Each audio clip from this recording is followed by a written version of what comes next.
പ്രിയമുള്ളവരെ, ഞാൻ കാര്യങ്ങൾ പറഞ്ഞങ്ങ് ക്ലോസ് ചെയ്തോളാം. നിങ്ങൾ റിപ്പീറ്റ് പിന്നെ എപ്പോഴാണെന്ന് വെച്ചാൽ നിങ്ങൾ കേട്ടാൽ മതി. ഞാനിപ്പോൾ ഈ ലൈവിൽ വരാനുണ്ടായ ഏറ്റവും പ്രധാനപ്പെട്ട കാര്യമെന്ന് പറയുന്നത് ഇന്ന് ദിവസം രാവിലെ കുറച്ച് വിഷയങ്ങൾ ഞാൻ സംസാരിക്കുകയുണ്ടായിട്ടുണ്ടായിരുന്നു. അതിനുള്ള പ്രധാനപ്പെട്ട കാരണം ബിഗ് ബോസ് എന്ന് പറയുന്ന ഷോയോട് നീതി പുലർത്താത്ത ഏഷ്യാനെറ്റിന്റെ തലപ്പത്തിരിക്കുന്ന ചിലരുടെ നെറുകേടുകൾ വളരെ കൃത്യമായിട്ട് അറിയാവുന്ന ഒരാളാണ് ഞാൻ. അതിന്റെ അർത്ഥം അത് വെച്ചിട്ട് കഴിഞ്ഞ മുമ്പെങ്ങാണ്ട് റോബിൻ ഇറങ്ങിയിട്ട് ആൾക്കാരുടെ അടുത്ത് എന്തോ പറഞ്ഞെന്നോ, അപ്പം നന്ദികേട് കാണിക്കരുതെന്ന് പറഞ്ഞിട്ടോ. എനിക്കെതിരെ നിങ്ങൾ ആദ്യം മനസ്സിലാക്കണം, ഞാനിത് പറഞ്ഞത് എനിക്ക് വേണ്ടിയിട്ടല്ല. എനിക്ക് എന്തെങ്കിലും പ്രശ്നങ്ങൾ ഏഷ്യാനെറ്റിന്റെ ഭാഗത്തു നിന്നോ ബിഗ് ബോസിന്റെ അധികൃത ഭാഗത്തു നിന്നോ ഒന്നും ഉണ്ടായിട്ടില്ല എന്ന് മാത്രമല്ല, വളരെ കൂളായിട്ട് മുന്നോട്ട് പോയിക്കൊണ്ടിരിക്കുന്ന ഒരാളാണ് ഞാൻ സിനിമകൾ ചെയ്യാൻ നിൽക്കുന്ന ഒരാളാണ് ഞാൻ. എന്നെ സംബന്ധിച്ച് ഏഷ്യാനെറ്റുമായിട്ടും ഈ പറയുന്ന വ്യക്തികളുമായിട്ട് ഉണ്ടാവുന്ന എല്ലാ ബന്ധങ്ങളും എനിക്ക് എൻ്റെ ഭാവി ജീവിതത്തിൽ എനിക്ക് ഗുണകരമായി മാറത്തേ ഉള്ളൂ. എനിക്കിതെല്ലാം കണ്ട് മിണ്ടാതെ പഞ്ചമുച്ചം മുടക്കി പിടിച്ച് നിശബ്ദനായിട്ടിരിക്കാം. എനിക്ക് യാതൊരു പ്രശ്നങ്ങളുമില്ല. എൻ്റെ ജീവിതത്തിൽ നേട്ടങ്ങൾ മാത്രമേ ഉണ്ടാവൂ. അതുപോലൊന്നുമല്ല റോബിന്റെ മുൻകാലത്ത് സംഭവിച്ചത്. റോബിനുമായിട്ടുണ്ടായിട്ടുള്ള ഒരു വിഷയത്തിൽ, റോബിന് വ്യക്തിപരമായിട്ടുണ്ടായിട്ടുള്ള ദേഷ്യത്തിൽ റോബിൻ ആ ഷോയ്ക്കെതിരെ പറഞ്ഞത് കണക്കോ ഒന്നുമല്ല ഞാനിവിടെ പറഞ്ഞത്. എനിക്ക് വ്യക്തിപരമായിട്ട് യാതൊരു പ്രശ്നങ്ങളും ഇല്ല എന്ന് മാത്രമല്ല, എല്ലാവരുമായും സൗഹൃദത്തിലാണ്. 2 ദിവസങ്ങൾക്ക് മുമ്പ് ഏഷ്യാനെറ്റിന്റെ 50-ാം ദിവസത്തിനെ തുടർന്ന് ഒരു ആശംസ എടുത്ത് അയച്ചു കൊടുക്കണമെന്ന് പറഞ്ഞപ്പോഴും ഞാനൊരു മറുപടി പറഞ്ഞു. വെറും നാറി പുഴുത്തുകൊണ്ടിരിക്കുന്ന ഒരു ഷോയാണ്. എന്നാലും ആ ഷോയോടുള്ള ഒരു സ്നേഹത്തിന്റെ പുറത്ത് എന്നെ ജനങ്ങളെ അറിയിച്ചു കൊടുത്തത് ബിഗ് ബോസ് എന്ന ഷോ ആയതുകൊണ്ട് ഞാനൊരു ആശംസ വീഡിയോ എടുത്ത് അയച്ചു തരാം എന്ന് പറഞ്ഞു തന്നെ ആശംസാ വീഡിയോ തയ്ച്ചു കൊടുത്തത് ഞാനാണ്. പക്ഷേ ഞാനിത് പറയാൻ കാരണം, ഈ ബിഗ് ബോസിൽ നിന്ന് പുറത്താക്കപ്പെട്ട സിബിൻ എന്ന് പറയുന്ന ചെറുപ്പക്കാരനെ ഭ്രാന്തനാക്കി ചിത്രീകരിച്ചുകൊണ്ട് ഏഷ്യാനെറ്റിന്റെ തലപ്പത്തിരിക്കുന്ന ചില നാറികൾ നടത്തിയ നെറുകേടിനെതിരെ പറയാതിരിക്കാൻ ഞാൻ സിനിമ പൂർണ്ണമായിട്ടും വേണ്ടെന്ന് വെക്കും. ഞാൻ പൂർണ്ണമായും എന്റെ സിനിമയെ വേണ്ടെന്ന് വെക്കും. ഇവന്മാർ എന്നെ മാക്സിമം പോയി കഴിഞ്ഞാൽ തൊലിക്കാൻ പോകുന്നത് അഖിലെ സിനിമയിൽ നിൽക്കുന്ന ഒരാളാണ്, ഏഷ്യാനെറ്റുമായിട്ട് ബന്ധം വേണം, അല്ലെങ്കിൽ ഈ ഇരിക്കുന്ന ഈ 2 പേര് കേട്ടോ, അധികം ആൾക്കാരൊന്നുമില്ല, 2 പേരേ ഉള്ളൂ ഇതിന്റെ പിന്നിൽ. അല്ലാതെ ഏഷ്യാനെറ്റിന്റെ ഓൾ ഇന്ത്യ ബിസിനസ് ഹെഡ് എന്ന് പറയുന്ന കിഷൻ എന്ന് പറയുന്ന അദ്ദേഹം വളരെ നല്ല മനുഷ്യനാണ്. അദ്ദേഹത്തിനോടൊക്കെയുള്ള വ്യക്തിപരമായിട്ടുള്ള സ്നേഹവും താല്പര്യവും കൊണ്ടാണ്. അതേപോലെ എന്റെ സുഹൃത്തുക്കൾ ധാരാളം പേര് അവിടെ ഉണ്ട്. അവരോടൊക്കെയുള്ള സ്നേഹം കൊണ്ടാണ് ഇവന്മാരുടെ ഈ നാറുത്തരങ്ങൾക്കെതിരെ നമ്മൾ ഇത്രയും നാളും മിണ്ടാതിരുന്നത്. ഇതിൽ വന്നു പോയിട്ടുള്ള പല മത്സരാർത്ഥികൾക്കും ഈ സ്ത്രീകളെ ഇവന്മാർ ഉപയോഗിച്ചിട്ടുള്ള രീതികൾ, പല മത്സരാർത്ഥികൾക്കും പണം പറഞ്ഞിട്ട് ആ പണത്തിന്റെ കാശിന്റെ ഷെയർ വാങ്ങി പല മത്സരാർത്ഥികളെയും ബിഗ് ബോസിൽ കയറ്റിയതുൾപ്പെടെയുള്ള വിഷയങ്ങൾ, ഇത്തരം ഒരുപാട് നാറിയ പരിപാടികൾ ഇവരൊക്കെ കാണിച്ചിട്ടുണ്ടായതുകൊണ്ട് ഞാനിത് പിന്നെ ഏഷ്യാനെറ്റുമായിട്ട് ബന്ധപ്പെട്ട് നമുക്കൊരു കോൺട്രാക്ട് ഉണ്ടായിരുന്നു.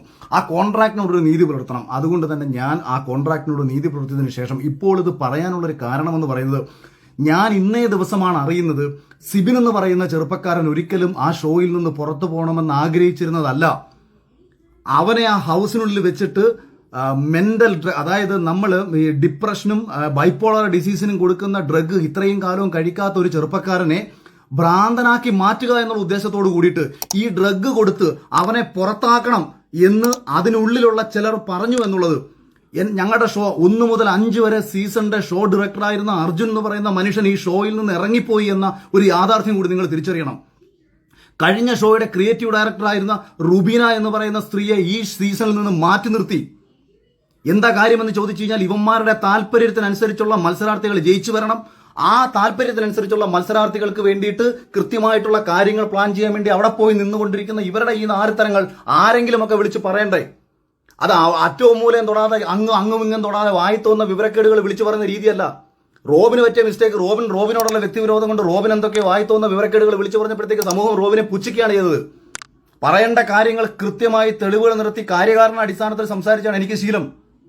അതുകൊണ്ട് ഏതെങ്കിലുമൊക്കെ ഊളകൾ വന്നിട്ട് എനിക്ക് എന്നെ തൊലിച്ചുകൊണ്ടുള്ള കമന്റുകൾ ഇട്ടുകൊണ്ട് വരരുത്.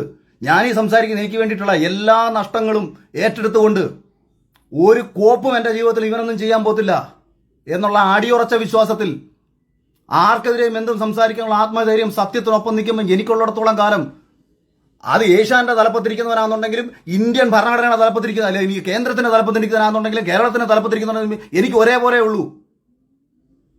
ഈ നാളത്തെ ഈ നിമിഷം കുമാരെല്ലാം ചേർന്ന് എന്നെ കൊന്നു കളഞ്ഞാൽ അഭിമാനത്തോടുകൂടി മരിക്കാൻ തയ്യാറാണ്. എനിക്കങ്ങനൊന്നും ഒരുത്തരം പേടിയും കോപ്പൊന്നുമില്ല. എന്റെ വൈഫും എന്റെ പിള്ളേരും ഒക്കെ എന്റെ സ്വഭാവം പണ്ടേ കണ്ടു വളർന്നവരാ. ഈ കിട്ടിയതൊക്കെ പ്ലസ് ആണ് എനിക്ക്.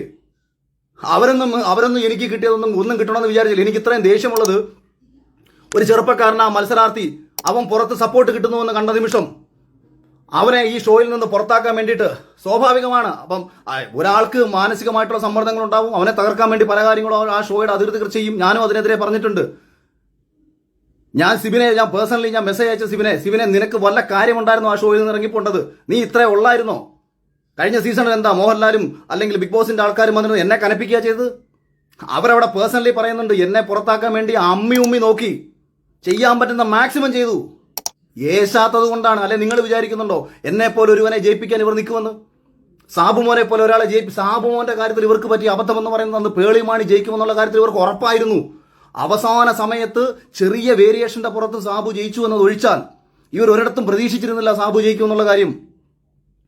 ഒരു സിനിമാ സംവിധായകനും സോഷ്യൽ മീഡിയയിൽ അത്യാവശ്യം ചർച്ച ചെയ്യപ്പെട്ടുള്ള ഒരാളുമായ, അല്ലെങ്കിൽ പലവിധ ചാനൽ ചർച്ചകളിൽ പങ്കെടുത്തിട്ടുള്ള ഒരാളുമായ എനിക്ക് കിട്ടിയതിന്റെ 3 ഇരട്ടി ശമ്പളം കൊടുത്തു കയറിയ മത്സരാർത്ഥികൾ ഉണ്ട് കഴിഞ്ഞ സീസണിൽ. ആരാണ് ഈ ശമ്പളം ഈ രീതിയിൽ അവർക്ക് കൊടുത്തത്? അതിന്റെ ഷെയർ വാങ്ങി സ്ത്രീകളെ സ്വന്തം കാര്യങ്ങൾക്ക് ഉപയോഗിച്ചുകൊണ്ട്, മത്സരാർത്ഥികളെ സ്വന്തം കാര്യങ്ങൾക്ക് ഉപയോഗിച്ചുകൊണ്ട് ഇത്തരം നാറിയ പരിപാടികൾ കാണിക്കുന്ന അവന്മാരെ തുറന്നു കാണിക്കണം. അത് ഇമാതിരി പുഴുത്തു നാറിയ ഒരു ഷോ 50 ദിവസമായിട്ട് ഈ സമൂഹത്തിൽ ഈ ഷോ ഇത്രയേറെ നെഗറ്റീവായി പൊക്കോണ്ടിരിക്കുമ്പോഴും മോഹൻലാലിനെ പോലും പറഞ്ഞു പറ്റിച്ച് ഇതെന്തോ മഹത്തരമാണെന്ന് കാണിച്ച് വീഡിയോ ഇട്ടേക്കാണ് 50ാമത്തെ ദിവസം. നാണം കെട്ട് ഞാൻ രാവിലെ പറഞ്ഞു, അതായത് ഈ വെറും പാപ്പരാസികളുടെ സ്വഭാവമുണ്ട്, അല്ലെന്നുണ്ടെങ്കിൽ റീച്ചിന് വേണ്ടിയിട്ടും കാശിന് വേണ്ടിയിട്ടും ചെയ്യുന്ന ചില നാറിയ മാധ്യമ പ്രവർത്തകരുണ്ട്. ആരുടെയും അടിയിൽ ഒളിക്യാമറ കൊണ്ടുവച്ച് പകർത്തിയെടുക്കുന്ന വിഷ്വലുകൾക്ക് വലിയ പ്രാധാന്യമുണ്ടാവും. അത്തരം പ്രാധാന്യങ്ങളല്ല ബിഗ് ബോസ് പോലത്തെ ഒരു ഷോയിൽ കാണിക്കേണ്ടത്. സമൂഹത്തിന്റെ പ്രതിഫലനമാകണം ബിഗ് ബോസ് പോലത്തെ ഒരു ഷോ. അത് യവന്മാരുടെയൊക്കെ നാറിയ സ്വന്തം സ്വാർത്ഥ താല്പര്യങ്ങൾ സംരക്ഷിക്കാൻ വേണ്ടിയിട്ട് പെണ്ണുങ്ങളെ കൂടെ വിളിച്ച് കിടത്തിയിട്ട്, അല്ലെങ്കിൽ പെണ്ണുങ്ങളുടെ കയ്യിൽ നിന്ന് കാശ് മേടിച്ചിട്ട്, അല്ലെങ്കിൽ മത്സരാർത്ഥികളെ കാശും മേടിച്ചിട്ട് അവരെ ജയിപ്പിക്കാൻ വേണ്ടിയിട്ട് കാണിക്കുന്ന നാരത്തരമാകരുത് ഒരു ഷോ. അതും പ്രേക്ഷകരുടെ വോട്ടെന്ന് പറഞ്ഞ് മുന്നോ നീയൊക്കെ എന്തോ കാണിച്ചോ? അപ്പൊ ഐഡിയ സ്റ്റാർസ് ഇങ്ങനെ നടക്കുന്നുണ്ടല്ലോ, ഡാൻസ് പ്രോഗ്രാമുകളുടെ റിയാലിറ്റി ഷോ നടക്കുന്നുണ്ടല്ലോ, അത് നിന്റെയൊക്കെ സ്വന്തം താല്പര്യത്തിന് നീയൊക്കെ തോന്നിയത് നടക്ക് ചെയ്തോ. പക്ഷെ പ്രേക്ഷകരാണെല്ലാം ഈ ജനങ്ങളുടെ മുന്നിലേക്ക് ഞങ്ങൾ ഇട്ട് കൊടുക്കുന്നു. മറ്റേതാ മഴയാ കോടയാ മറ്റേതാ കേരളത്തിൽ ഏറ്റവും കൂടുതൽ ജനങ്ങൾ സ്നേഹിക്കുന്ന ഒരു മനുഷ്യനെ ശനിയാഴ്ച ഞായറാഴ്ചയും പിടിച്ചു നിർത്തിയിട്ട് കേരളത്തിലെ മനുഷ്യരെ കോമാളിയാക്കുന്നു. മോഹൻലാൽ എന്താ നിന്റെ കളിപ്പാവുകളോ? കാശ് കൊടുത്ത ആ മനുഷ്യനെ ഈ സമൂഹത്തിന്റെ തെരുവിളി കേൾപ്പിക്കേണ്ട കാര്യമുണ്ടോ? ആ മനുഷ്യനെ സ്നേഹിക്കുന്ന എത്രയോ മനുഷ്യരെന്ന് ആ മനുഷ്യനെ തെരുവിളിച്ചുകൊണ്ടിരിക്കുകയാണ്. ആരാണ് ഇതിന് കാരണക്കാർ?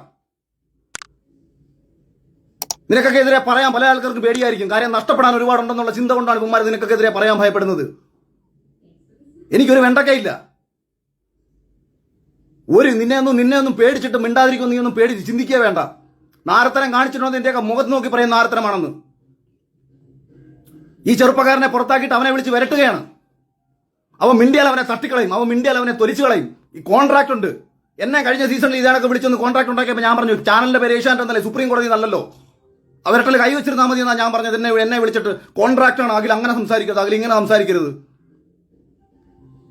അപ്പൊ അതുകൊണ്ട് ഏതെങ്കിലും ഒരു ചെറുപ്പക്കാരനെയോ ഒരു വ്യക്തികളെയോ നേരെ ഇത്തരത്തിൽ തെമ്മാടിത്തരങ്ങൾ കാണിച്ചു വെച്ചിട്ട് സ്വന്തം താല്പര്യങ്ങൾ സംരക്ഷിക്കാൻ വേണ്ടി ഒരു ഷോ നടത്തി പ്രേക്ഷകരെ വിഡ്ഢികളാക്കുന്ന ഇമാതിരി നാറുതരത്തിനെതിരെ ശക്തമായി പ്രതികരിക്കാൻ തന്നെയാണ് ഉദ്ദേശം.